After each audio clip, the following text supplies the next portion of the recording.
Blackstone presents Don't Text Your Ex Happy Birthday and Other Advice on Love, Sex, and Dating by Nick Viall.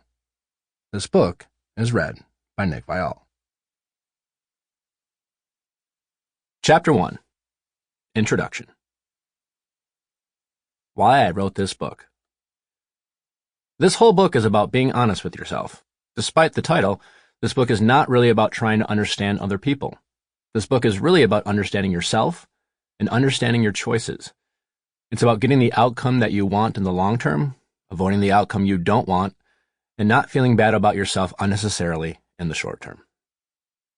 Most of these things I talk about are really just about controlling the things that you can control, not giving away the power you do have, and not wasting your mental energy or your time. Why am I even writing this book? Where am I coming from? I'm always careful to make it very clear that I'm obviously not a trained expert in this type of thing. I'm not a therapist or relationship counselor, and I'm not an anthropology professor. I didn't take classes for this. I'm just some guy giving his point of view, which, luckily for me, a lot of people seem to find helpful and interesting. Everybody knows my dating history from my 30s. I was on TV, pretty obviously totally invested in dating and finding someone, and finding a serious relationship. Since my stint in front of the camera ended, there's a series I do on a weekly basis on Instagram, where I get questions from my followers.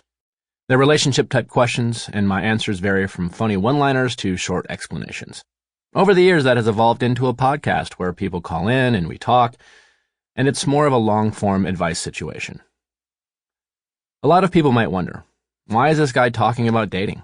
Since I've been on dating shows, there's this perception out there about the type of relationships I've been in, or that this dating thing might not ever be a challenging thing for me at all. But I've been engaged twice, been horribly ghosted through lots of breakups that felt like the end of the world, been cheated on by a fiancé, moved in with partners and moved them out, and I've felt pain and rejection and confusion.